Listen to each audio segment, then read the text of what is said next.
ఈ ఉదయమున నీవు ఎవ్వరినీ కలుసుకొనక ముందు ప్రభువును కలుసుకో. నీవు ఎవ్వరినీ చూడకముందు ప్రభువును చూడు. నీవు ఎవ్వరితో మాట్లాడకముందు ప్రభువుతో మాట్లాడు.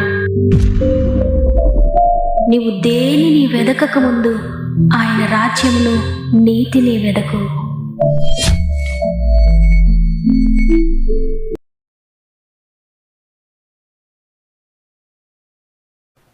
Praise the lord.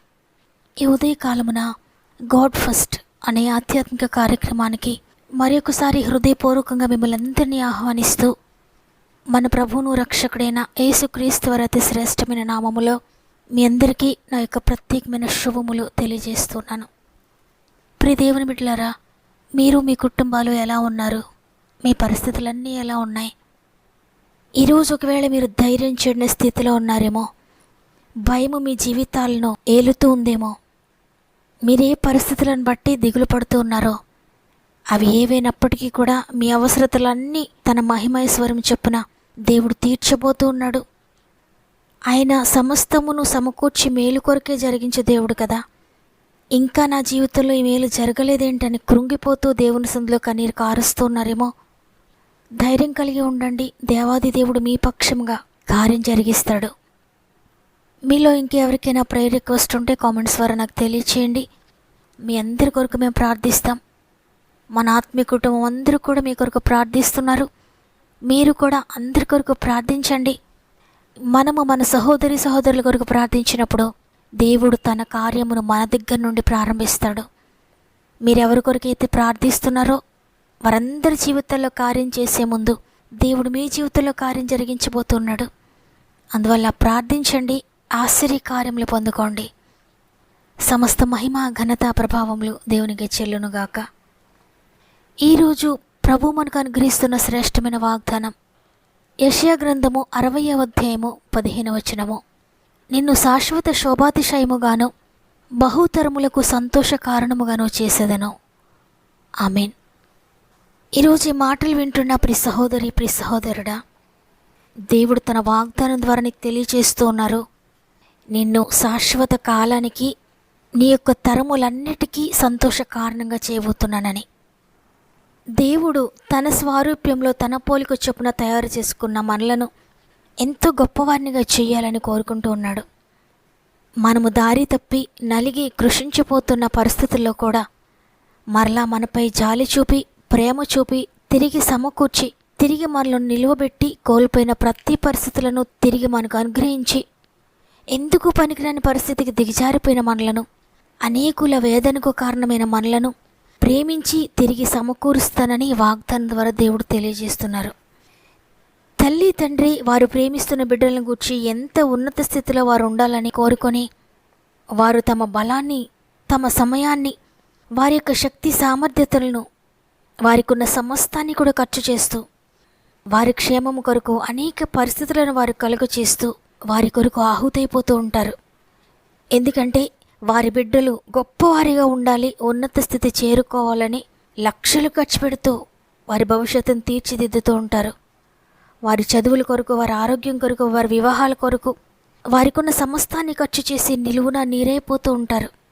క్రొవ్వొత్తులా కరిగిపోతూ ఉంటారు. కారణం, బిడ్డల యొక్క సంతోషము, వారి యొక్క ఆనందము, వారికి ఉన్నత స్థితిని వారు చూడాలనేది వారికి ఉద్దేశం. అయితే మీరు చెడ్డవారయుండియో మీ బిడ్డలకు మంచి ఎవులను ఎరిగి ఉండగా, పరలోకమందున మీ తండ్రి నేను అంతకంటే మంచి ఎవులను తప్పక ఇస్తాను అని వాగ్దానం చేసిన మన మంచి తండ్రి అంతకంటే కూడా నమ్మకస్తుడు, అంతకంటే కూడా గొప్పవాడు, అంతకంటే న్యాయవంతుడైన దేవుడు.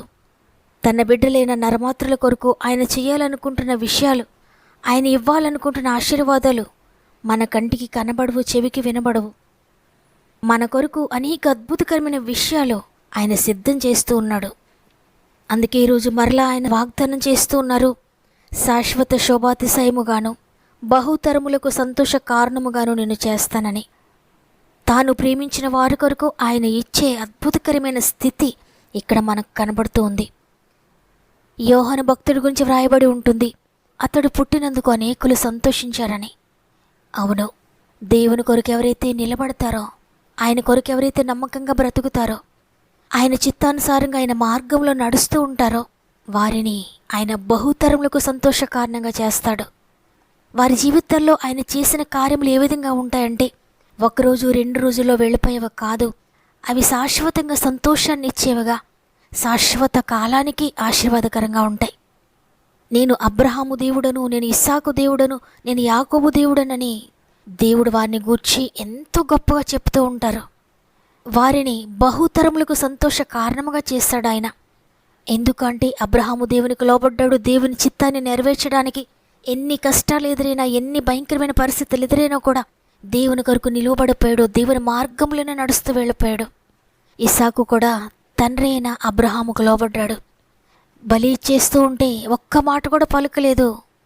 తండ్రి, నేను ఇంతగా నిన్ను నమ్మితే నన్ను ఈ విధంగా బలిస్తావా అని. అబ్రహాము బలిస్తూ ఉంటే కత్తి ఎత్తినప్పుడు కూడా ఇస్సాకు మారుమాట మాట్లాడలేదు. తండ్రికి లోబడ్డాడు.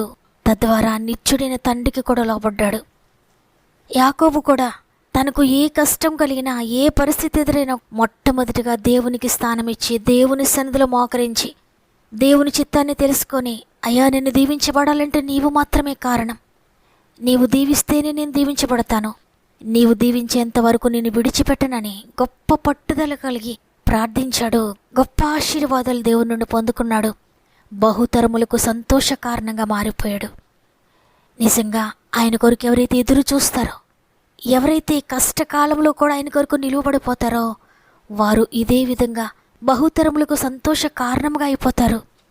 యోబు కష్టకాలంలో దేవుని కొరకు నిలువబడిపోయాడు. బహుతరములకు ఒక మోడల్గా నిలబడ్డాడు. బహుతరములకు సంతోష కారణముగా నిలవబడ్డాడు. ఇప్పటికీ కూడా యోబును మనం మోడల్గా తీసుకుంటాం. కష్టాలు వచ్చినప్పుడు, అగ్ని లాంటి పరీక్షలు వచ్చినప్పుడు యోబులా నేను నిలువబడాలనుకుంటాం. ఈరోజు ఈ మాటలు వింటున్న నీవు నశించిపోయి ఉన్నా, కృషించిపోయిన పరిస్థితిలో నీ జీవితంలో ఉన్నా, ఇప్పుడు ప్రస్తుతం నీ జీవితము ఆత్మీయంగా పడిపోయిన స్థితిలో, శారీరకంగా దీన స్థితిలో, ఆరోగ్యపరంగా బలహీన స్థితిలో, పడిపోయిన స్థితిలో, పాడైన స్థితిలో, కృషించిన స్థితిలో ఉన్నావేమో. కానీ ప్రభు నిన్ను గూర్చి కోరుకుంటూ ఉన్నాడు, నీవు శాశ్వత కాలానికి శాశ్వత శోభాతిశయముగా ఉండాలని, ఆ విధంగా నిన్ను చెయ్యాలని ఆయన కోరుకుంటున్నాడు. అంటే నీవు ఈ ఒక్క తరానికే కాదు, అనేక తరములకు ఆశీర్వాదంగా ఉండాలని, అనేకులు నీ ఆత్మీయ సౌందర్యాన్ని చూచి నీ క్రియలను బట్టి ఆనందించేవారిగా ఉండాలని, నిన్ను మెచ్చుకునేలాగున, నిన్ను గూర్చి అతిశయించేలాగున నిన్ను చెయ్యాలని ఆయన కోరుకుంటున్నాడు. చూడండి, కొంతమందిని గూర్చి కొందరు వారు ఫలానా వారు మా బంధువులు, వారు మా తాలూకా అని చెప్పుకోవడానికి ఎంతగానో అతిశయిస్తారు. అయితే ప్రభు నిన్ను ఈ లోకం మట్టుకే కాదు, కొంతమంది మధ్యలోనే కాదు, అనేకులకు నిన్ను సంతోష కారణముగా, నీ ఆత్మీయ ఉన్నత స్థితిని చూచి అనేకులు సంతోషించేలాగున, ఒకప్పుడు నిన్ను చూచి అసహించుకున్నవారు, ఒకప్పుడు నిన్ను చూచి హేళన చేసిన నీ స్నేహితులు, నీ బంధువులు, ఒకప్పుడు నిన్ను చూచి బాధపడిన వారు, నిన్ను చూచి ముఖం తిప్పుకున్నవారు, ఈ రోజున నిన్ను చూచి వారి సంతోషానికి కారణము నీవే అని, వారి ఆనందానికి కారణము నీవే అని, వారి అభివృద్ధికి కారణము నీవే అని, వారు తమ దుఃఖము నుండి విడుదల పొందటానికి కారణము నీవే అని, వారి కన్నీళ్లు తుడవబడ్డానికి కారణము నీవే అని నిన్ను గూర్చి సంతోషిస్తారు. అనేక రకాలుగా నీ మీద ఆనుకుంటారు ప్రజలు. నీవు అనేకుల ఆనందానికి కారణముగా ఉంటావని దేవుడు సెలవిస్తున్నాడు. ఇది తన బిడ్డలుగా ఉన్న వారికి దేవుడు చెయ్యాలనుకుంటున్న వాగ్దానం. కాబట్టి ఈ రోజున నీవు ఆయనకి ఇష్టడుగా ఉంటే, ఆయన నిన్ను ఇష్టపడుతూ ఉన్న స్థితిని నీవు కలిగి ఉంటే, నీ జీవితం ఇలా మారిపోతుంది. ఏ స్థితిలో నుండి ఏ స్థితిలోనికి దేవుడు నేను తీసుకువెళ్తాడు అంటే, త్రోసివేయబడిన స్థితిలో నుండి, నిన్ను చూచి హేళన చేసిన స్థితిలో నుండి, నిన్ను గూర్చి గర్వపడే స్థితిలోనికి దేవుడు నిన్ను మార్చబోతున్నాడు. కాబట్టి ఈరోజు ఈ మాటలు వింటున్న ప్రియ సహోదరి, ప్రియ సహోదరుడా, ప్రియ యవన కుమార్తె, యవన కుమారుడా, ప్రియ చిన్న బిడ్డలారా, వృద్ధులారా, ప్రియ అక్క, అన్న, ప్రియ చెల్లి, ప్రియ తమ్ముడు, ప్రస్తుతము నీవు ఇప్పటి స్థితిని గురించి ఆలోచించొద్దు. అతి త్వరలో దేవుడు నీ జీవితంలో చేయబోతున్న అద్భుతకరమైన మార్పు నువ్వు చూస్తావు. ఎప్పుడు అంటే, నీవు ఆయనను ప్రేమించేవారిగా ఉన్నప్పుడు, ఆయన కొరకు మాత్రమే ఎదురుచూచే వ్యక్తిగా నీవు ఉన్నప్పుడు ఆశ్చర్య కార్యములు పొందుకుంటావు. అట్టి గొప్ప జీవితాన్ని ఆయన నీకు ఇవ్వాలని కోరుకుంటున్నాడు. కాబట్టి అందరం కూడా మోకరించి ప్రార్థన చేద్దాం. అయ్యా, నీ బిడ్డగా నేను ఉండాలని, నా తండ్రిగా నువ్వు ఉండాలని, నేను నీ చేతిలో ఇమిడి ఉండాలని, నీకు దగ్గరగా ఉండాలని కోరుకుంటున్నాను. నీకు దూరమయ్యే పరిస్థితులు నా నుండి తీసివేయండి.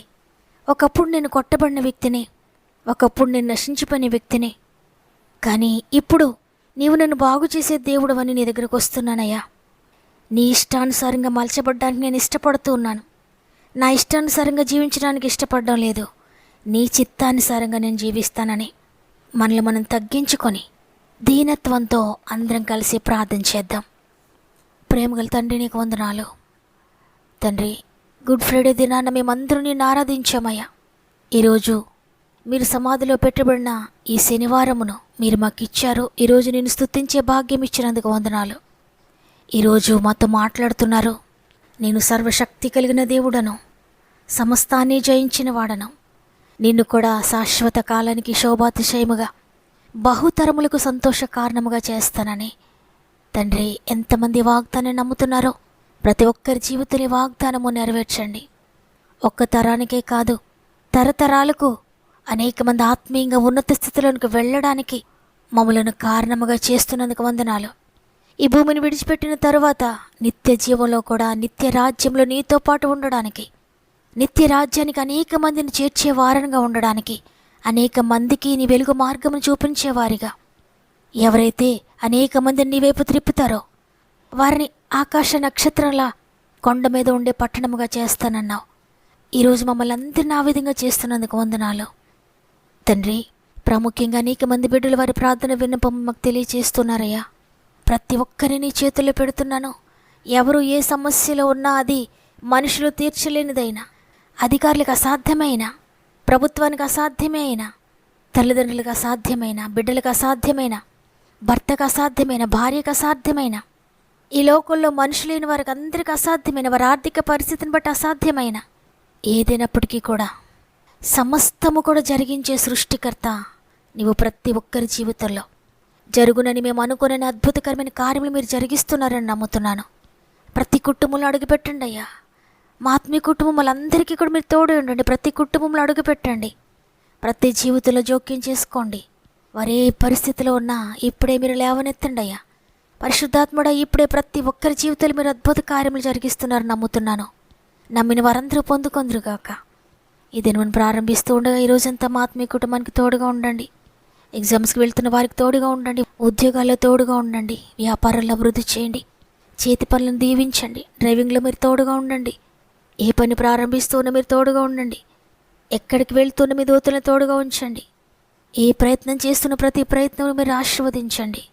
ఈరోజంతా చేయి పట్టి నడిపిస్తారని ప్రతి ఒక్కరిని చేతులకు అప్పగించుకుంటూ యేసయ్య పరిశుద్ధమైన నామములు అడిగి వేడుకొంచున్నాను తండ్రి. ఆమెన్. ఈరోజు ఈ మాటలు విన్నా ప్రియ చెల్లి, ప్రియ తమ్ముడు, నా వల్ల ఎవరికి సంతోషం లేదు, నా వల్ల ఎవరికి ఉపయోగం లేదు, అనేక మందికి దుఃఖం కలిగించే వానిగా, దుఃఖం కలిగించే దానిగా ఉన్నాను అనుకుంటున్నావా? భయపడొద్దు. ఆయన వాగ్దానం నిరర్థకం కాదు. ఈ వాగ్దానాన్ని నీవు నమ్మితే నిన్ను, నీ కుటుంబానికే కాదు, నీ ఊరికే కాదు, అనేక తరములకు సంతోష కారణముగా చేయబోతున్నాడు. నమ్మిన వారందరూ ఆమెనని చెప్పండి. వాగ్దానాన్ని తప్పక లైక్ చేయండి. మీ బంధువులకు, మీ స్నేహితులకు, మీ ఆత్మీయులందరికీ షేర్ చేయండి. షేర్ చేస్తూ ప్రభు పరిచర్యలో పాలు పొందుతున్న మిమ్మల్ని అందరినీ దేవుడు దీవించి ఆశీర్వదించునుగాక. దేవుని చిత్తమైతే తిరిగి రేపు కలుద్దాం. అంతవరకు ప్రభు మీకు, మీ కుటుంబాలకు తోడేండి నడిపించునుగాక. God bless you.